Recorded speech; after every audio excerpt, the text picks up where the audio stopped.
back to my corner of the internet. I'm Shannon. This back here, that's Bernard. He's my October co-host. This will be his final appearance on my channel for this year.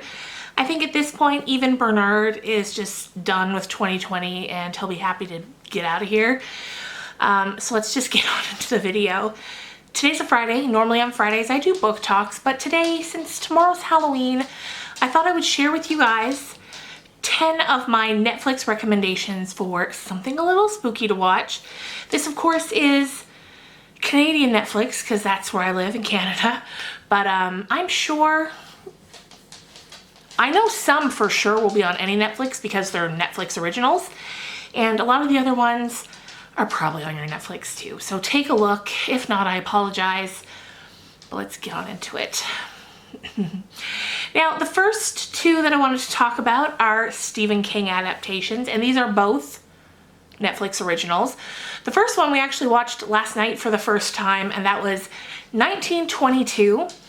Now, this one is based on a short story that's in the short story collection Full Dark, No Stars that I talked about a couple videos ago when I talked about the books that truly scare me. And I love when they adapt his short stories. That tends to make the best movies in my opinion. Like my all-time favorite Stephen King adaptation was for the short story 1408 from the collection Everything's Eventual.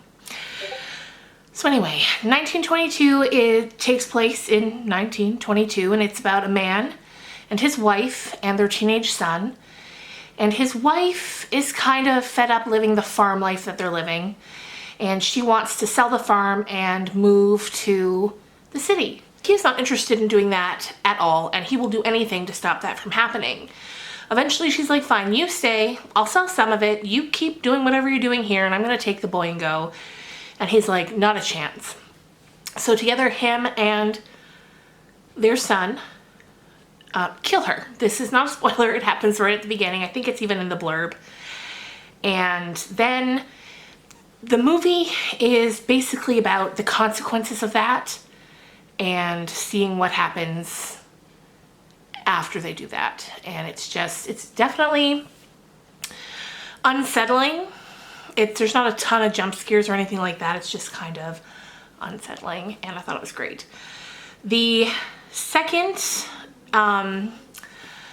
Stephen King movie on Netflix that I'm going to recommend was done by my fave, Mike Flanagan. I often joke this is turning into a Mike Flanagan fan channel, and that's not too far from the truth some days, but yes. And that's Gerald's Game. Gerald's Game is a great movie based on a great story. It's about a man and a woman who decide to rent a cabin in the woods, or go to their cabin in the woods, and try to reignite their marriage and their relationship in general. And they're going to be, you know, just do things they have never done. They want to explore and try new things. So he ties her to the bed, and then he has a heart attack and dies. And so she is now in the middle of nowhere where nobody knows that she's there. And it's about her hoping that somebody's going to come and save her. But like, why would they? Nobody knows she's there. So, and again, that's not a spoiler. It happens right at the beginning of the movie. I feel like Stephen King likes to do a lot of stories about something big happens right off the bat, and then it's about the fallout of that. And I like that a lot.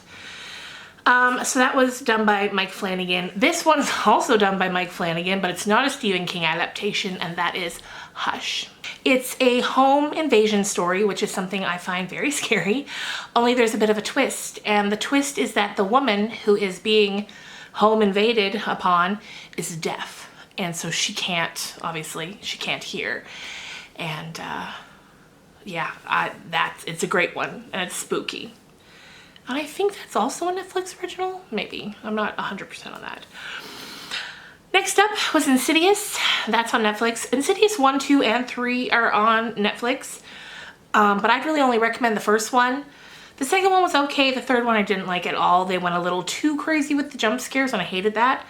But the first one I thought was very scary and very well done. And it's kind of a haunting story, kind of, instead of a place being haunted. a person, not just a person, a child. So next up we have Hereditary. This one is wild. Toni Collette's in it. Toni Collette is such a, I feel like, an underrated actress. She's just so good and so talented. And I just feel like she doesn't get the hype she deserves.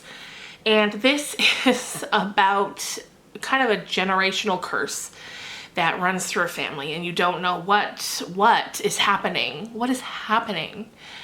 And there are some shocking scenes, but overall I thought it was great. I thought it was well done, and I enjoyed it, so maybe you would too. Next up is a bit of a throwback to, I think, 1992 or 1993, and that is Bram Stoker's Dracula. This was directed by Francis Ford Coppola, who I love as a director. I absolutely love the Godfather movies, and he's the same guy. And it's just his telling of the Dracula story. And I can remember watching it back in 1992 when I was like 12 or however old, and being very afraid of it. And then I rewatched it recently, and I definitely wasn't quite as afraid of it, but I just think it's a good classic vampire story. And I mean, what is Halloween if not a vampires? Next up, this one's kind of a subtle horror story. It's called I Am the Pretty Thing That Lives in the House. And the way it's described on Netflix is that it's a ghost story inside of a ghost story, and that's a pretty good description of it. I will warn you, it's a bit slow paced. Like I said, it's very subtle. It's not going to be for everyone, but I think for the people who do enjoy it, I think they're going to love it. So I would definitely recommend checking that out. Thought it was really well done. Another one that's kind of a more, not so much scary, but more so unsettling is one I recently did a review on, and that was I'm Thinking of Ending Things. That movie, definitely not horror, but it's just very unsettling. It leaves you feeling all kinds of weird ways, and I thought it was great. And Jesse Plemons is in it. He's fantastic. Again, another really underrated actor, I feel like. And then the final recommendation that I'm going to give you guys this year is for the original Scream movie. Once again, throwing it back to the 90s.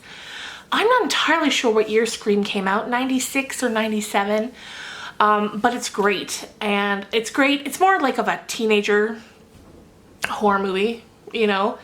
That's who, when I was a teenager in 96 or 7, you know, me and all my friends went to see it at the theater, and it was just so spooky.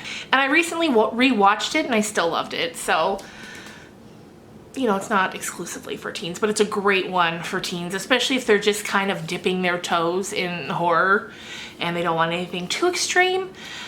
Scream's great. It's fun. It's a lot of fun.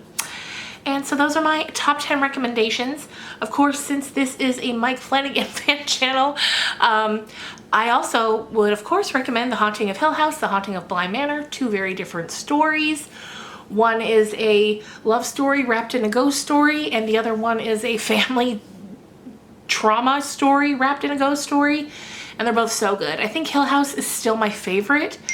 We just rewatched that, and I love the story so much. I love that family so much.